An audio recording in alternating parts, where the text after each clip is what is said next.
வீண் விரயம் செய்வர்கள் சைத்தானோட செய்வர்கள் சொல்றாங்க. இன்னைக்கு இருக்கக்கூடிய காலகட்டங்கள்ல வீண் விரயம் சொல்லி எதை அளவிடுறது? இதே தலைப்பே தான், இதே தலைப்புக்குள்ள தான் அது வருது.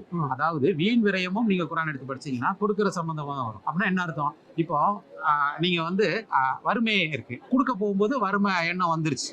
அப்போ நம்ம வந்து போர் ஆயிடுவோமோ நினைச்சு வறுமையில போயிடுவோமோ அப்படின்னு நினைக்கிறது இல்ல.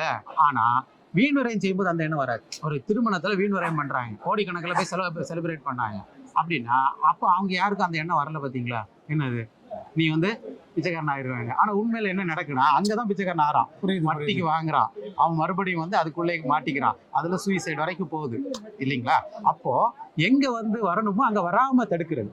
இப்போ வீண் விரயம் வார்த்தை, குரானோட வார்த்தை ஒரு பியூட்டி என்னன்னா, வீண் விரயம் செய்பவர்கள் ஷைத்தானின் தோழர்கள் வரலாம், எஹ்வானு ஷயாத்தீன் வருது. அப்படின்னா என்ன அர்த்தம்னா ஷைத்தானின் சகோதரர். அப்ப அப்பா யாரு புரிஞ்சுக்கணும், யாருடைய பிள்ளைங்க புரிஞ்சுக்கணும்.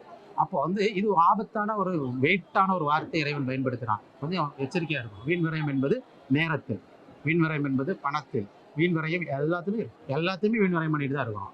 அதனால இது எல்லாமே உங்களை வந்து இறை வழியில் செல்வதை தடுக்கும்.